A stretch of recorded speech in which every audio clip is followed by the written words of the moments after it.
Hello guys, welcome. This is day 6, probability 3, I think. Today we are going to discuss about transformation of random variable. Suppose our random variable followed a probability distribution. So, and we want to find out another distribution of another random variable which are dependent with random variable x by a function f. So my question is, what will be the distribution of y? Suppose for example, if y is given by ax plus b, okay, where capital A is a matrix, then my question is, what will be the probability statistics parameter of this new variable, random variable y? And if you evaluate this, you will get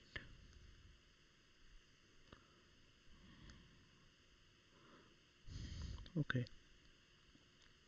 a mu plus b. Similarly, if f is a scalar function, okay, then estimate this y of y will be a transpose mu plus b. Okay,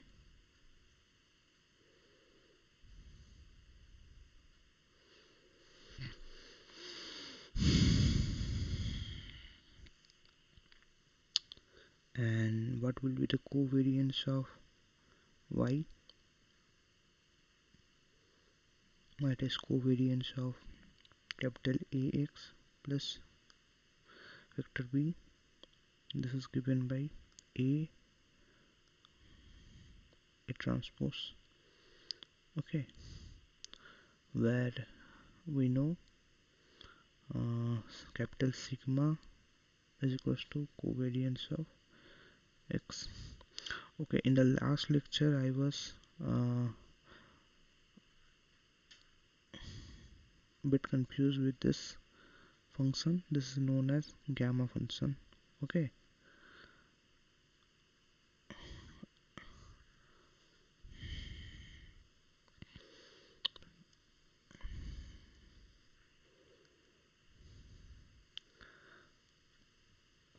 okay, and the variance of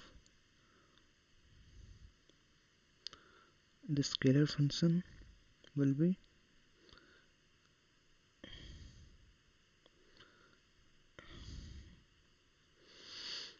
so yeah,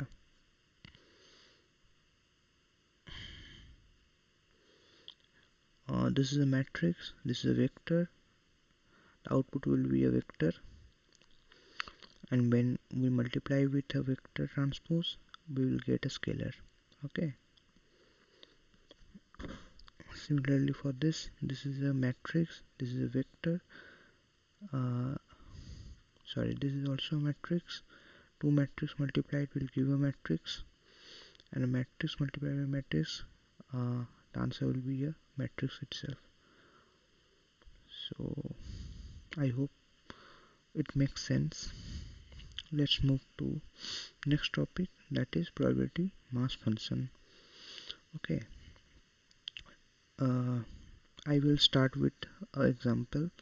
Suppose if x equals to 1, that is x equals to even, okay, and if x equals to 0 whenever x is odd, and this x is the random variable which can take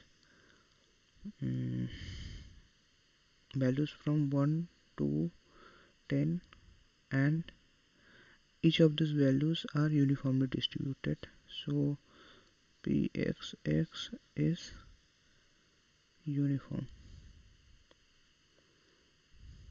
Okay, so my question is, what will be the value of Py? Why? So yeah, now uh, the formula for this is given by summation of Px x for all x where fx equals to y. So applying this formula, we will get, okay, for Py 0, okay, so this one is 0. So wherever fx equals to 0, that means whenever x is odd, it will give 0. So for 1, 3 up to 9, okay, so this is equals to, then set x equals to 1, 3, 5, 7 and 9, and since they are equal distributed, each 1 by 10, so 1 by 10 plus 1 by 10 plus 1 by 10, this is equals to 5 by 10 or 1.5. Similarly, py1 equals to, for all x where fx equals to 1, that is 0, 2, 4, 6, 8 and 10, and if we calculate the probability it will be same, 5 by 10 equals to 0.5. So we have converted the x, we have converted the y from x, right? Okay, but here is a small problem. If the probability, if the distribution, if the probability is not a mass function, not a discrete, but it is a continuous one, so it will be a little difficult then to apply the formula directly. So what we will be doing, we will be using the CDF instead. Okay, let's see, py equals to y is given by p capital Y is less than equals to small y. This is equals to probability of fx less than equals to y, which is same as probability x, which contains the set where fx is less than equals to y, and that's all. So this is the formula, yeah, and if I come directly to the formula, that is given by, this is dx by dy. Okay, this is for one dimension. Okay, so just keep these things in your memory, keep these things in your notes, and whenever the things are required, needed, we will be using this formula, right? Suppose instead of a single random variable, we have a random variable with size with dimension n, then Also, we can find a new distribution using the similar formula above, but quite a small difference that we will be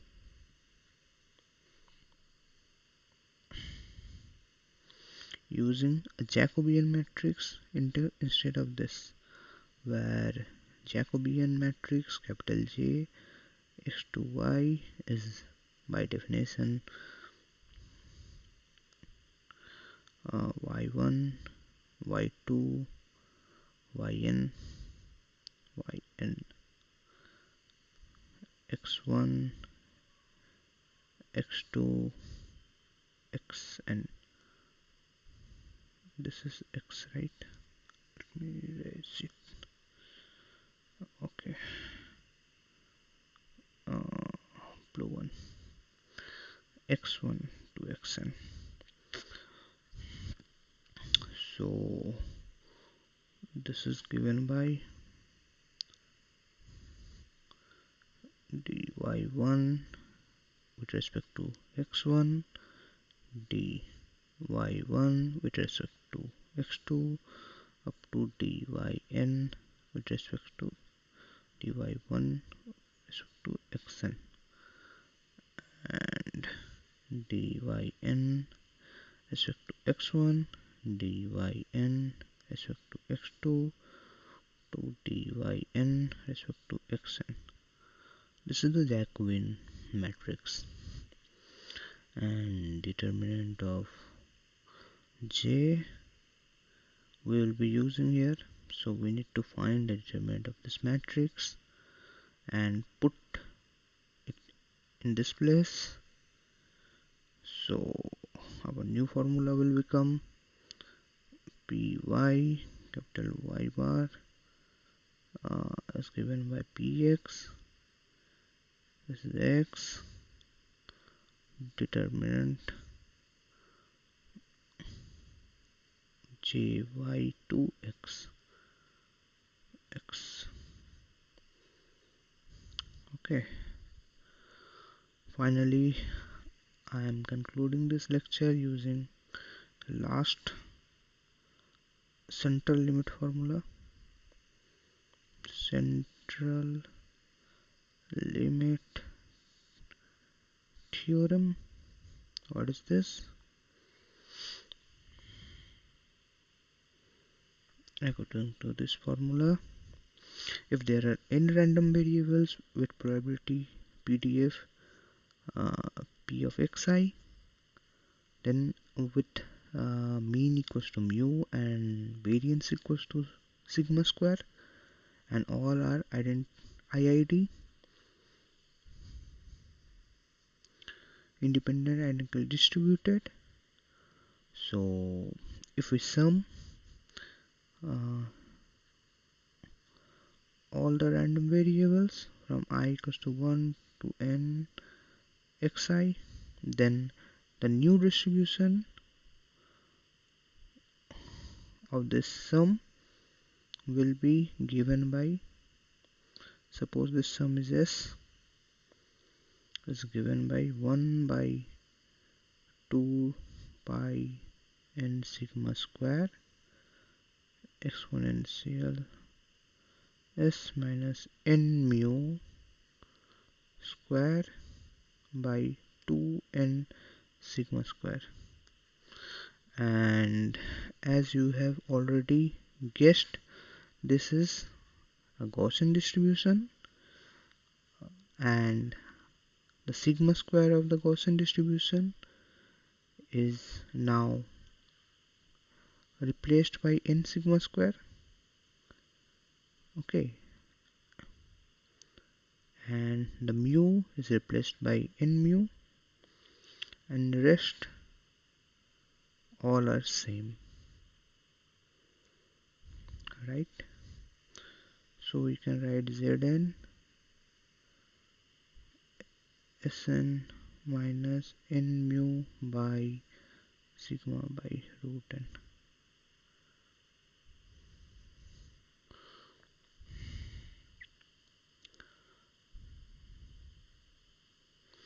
I hope this is clear.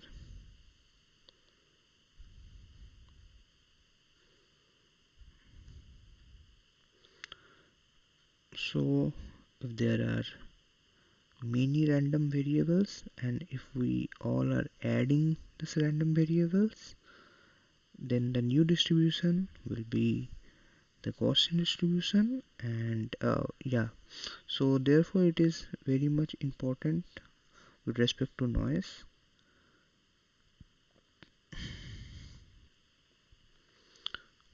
Yeah, that's all for this lecture. uh, in the next lecture we will be continuing with uh, maybe probability again, with Monte Carlo technique and information theory.